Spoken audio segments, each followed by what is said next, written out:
I hope that this answers the question. When his day is like a year, how long a period of time will that be?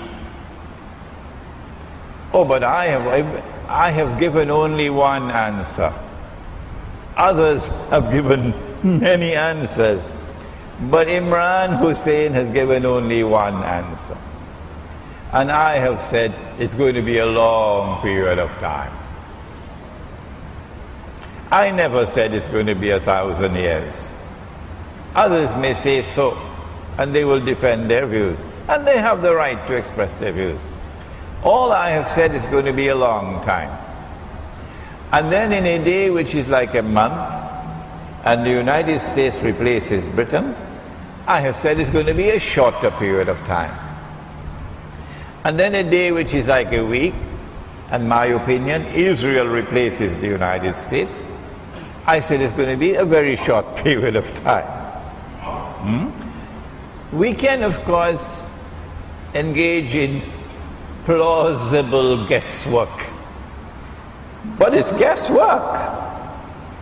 And my guesswork is that Israel would rule the world as a third ruling state for maybe 20, 30 years. But would the world of Islam submit to Israel? Oh, the part-time Muslims, the ones who are so proud of being moderate Muslims, they will not stand up against Israel. But the true Ummah of Muhammad alayhi salatu wasalam will never submit to Israel as a ruling state. No.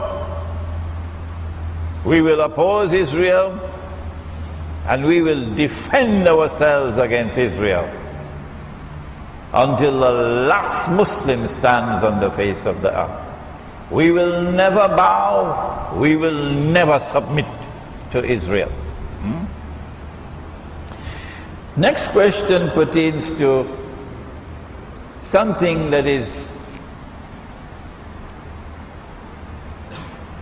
a matter of very great importance in Pakistan. And there are many in Pakistan who are going to be listening to this session. Ghazwa is a war in which the Prophet ﷺ participated. Ghazwa. Otherwise, war is harb.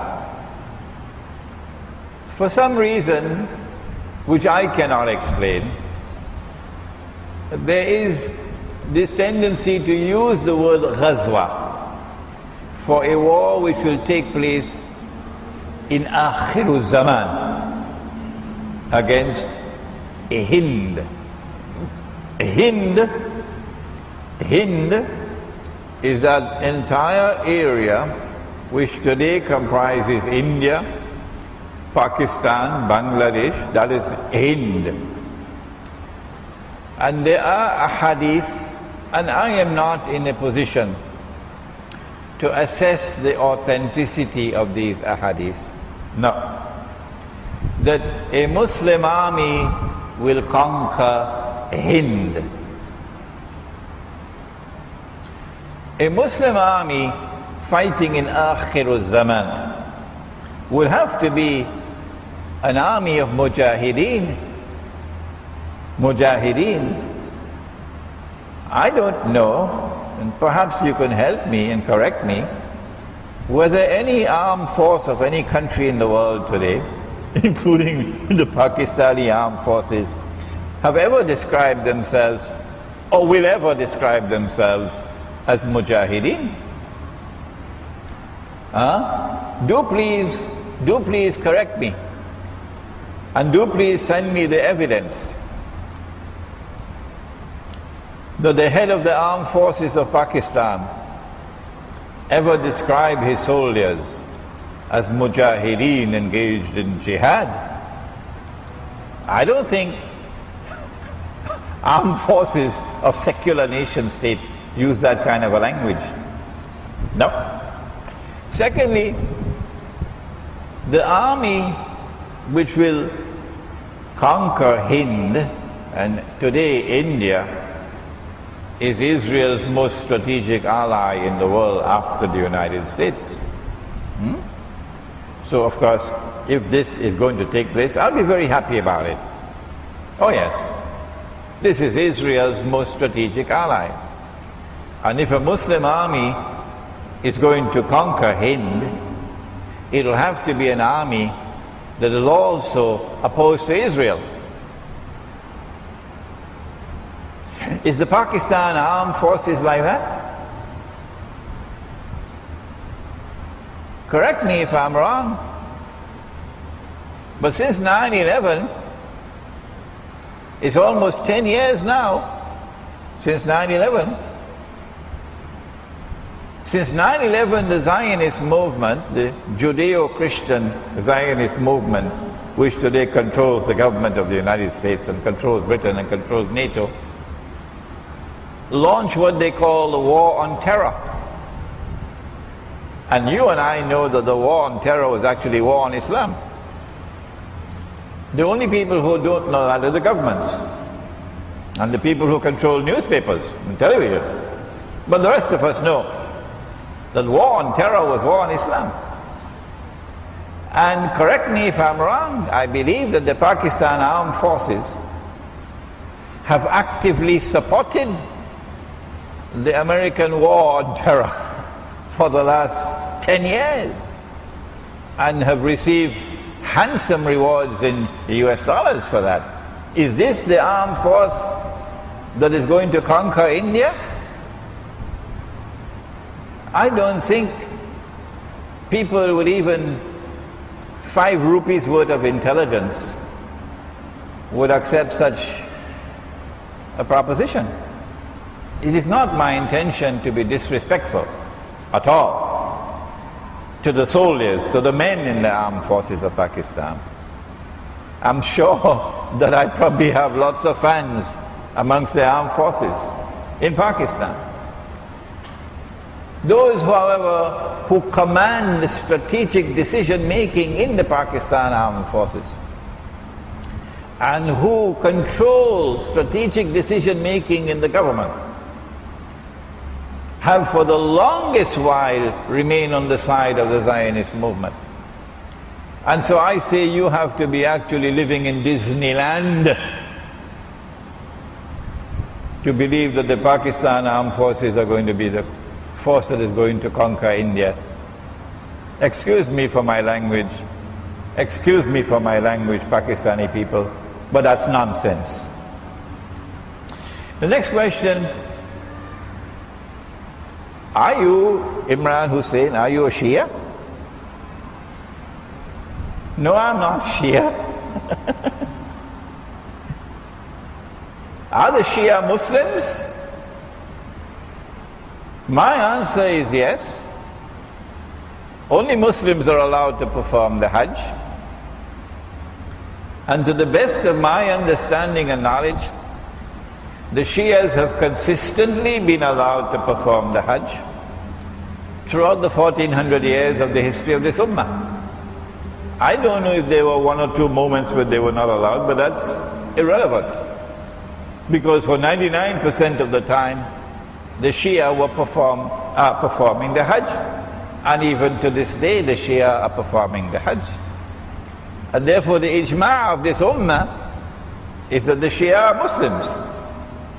And I think it's a little bit late now to come with a fatwa that the Shia are kuffar.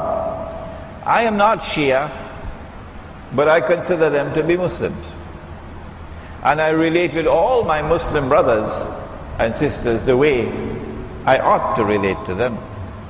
If a Muslim brother or sister is on the path of error, then I must correct them. But I must not correct them with hatred in my heart. I must not correct them in a destructive way. I must correct them with love in my heart, and I must correct them in a constructive way. No, I'm not Shia, and I'm not Deobandi, and I am not Barelvi, and I am not Salafi, and I am not Tabligh Jamaat. I am not a part of this sectarian divide. And I don't want to be a part of that sectarianism. I abhor it. On the contrary, I am struggling to build a model of a Muslim village. Everybody knows that. And in this village, I want the Sufi and the Salafi to live together in the village as brothers. And so I am struggling for unity amongst Muslims. And I recognize governments can't unite the Muslims. No. I recognize that the only thing that you can unite the Muslims is the Quran and Nabi Muhammad alayhi salatu wasalam. And so once we stay firmly with the Quran and with Nabi Muhammad alayhi salatu wasalam, I have confidence in my heart that we can live together despite our differences. There is a hadith about Dajjal. We're moving from subject to subject, not consistently, so it'll keep you awake. You won't fall asleep. There is a hadith that Dajjal will be followed by 70,000 Jews from Isfahan wearing their Persian shawls. You heard the hadith? Huh? Good, you're shaking your heads. My opinion on this hadith, and remember, when you find a hadith pertaining to Akhirul Zaman, and Imran Hosein does not touch on those ahadith, the implication is that he is not as yet comfortable that he has penetrated the hadith.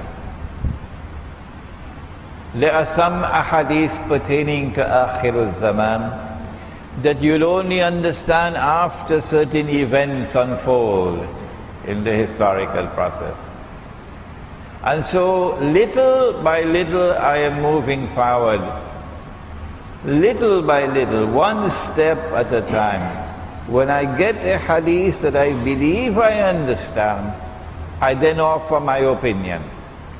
But I qualify. Do not accept my opinion, please, until you are convinced that it is correct. Dajjal will be followed by 70,000 Jews from Isfahan, wearing their Persian shawls. And so immediately I come to the conclusion that these will be Jews who will have Muslim names. Because they're coming from Isfahan. And they're dressed up as Iranians, Persians, not as Jews. So these will be a hidden force emerging out of Iran that will be supporting Dajjal. Externally appearing to be Muslims, but internally supporters of Dajjal. And so I am anticipating now that there are going to be great changes in Iran. And through this talk I'm warning the Iranian government and the Iranian people that the attack is coming. Yes. Because I hold that the Iranian government is sincere in its opposition to the oppressors who now rule the world. You can have other views, but this is my view, that the Iranian government is sincere in its opposition to Israel. I reject the view that the Iranian government is insincere and they have some secret pact with Israel and they're just throwing dust in our eyes. No, Imran Hosein does not think like that. An Iranian government which is sincere in its opposition to Israel is not something that Dajjal will accept. No. He wants to use